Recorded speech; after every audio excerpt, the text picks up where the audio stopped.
Dam শুধু বাসার সৌন্দর্য নষ্ট করে না, যে বাসায় ড্যাম আছে সেই বাসায় উইপোকা আক্রমণ করে।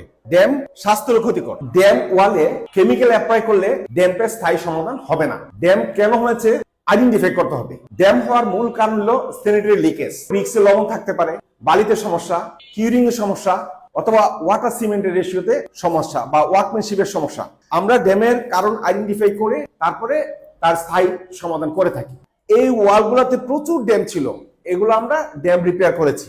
এই ওয়ালের ড্যাম আমরা রিপেয়ার করেছি, এই ওয়ালটা আমরা রিপেয়ার করেছি। বাথরুমের স্যানিটারি পাইপের লিকেজের কারণে সমস্ত বাথরুমের অপোজিট ওয়ালগুলা ড্যাম হয়ে গেছে। এই বাথরুমেরও নতুন করে স্যানিটারি লাইন এবং টাইলস বসিয়েছি। বাথরুমটাকে রিমডেলিং করেছি, এখানে ক্যাবিনেট বেসিন হবে। আমি ইঞ্জিনিয়ার বাকেশ সরকার, ফাউন্ডেন সিইও, হোম রিপেয়ার বিডি। কেউ যদি রিপেয়ার, রেনোভেশন, রিমডেলিং এবং ইন্টেরিয়র কাজ করতে চান তাহলে আমাদের সাথে যোগাযোগ করবেন।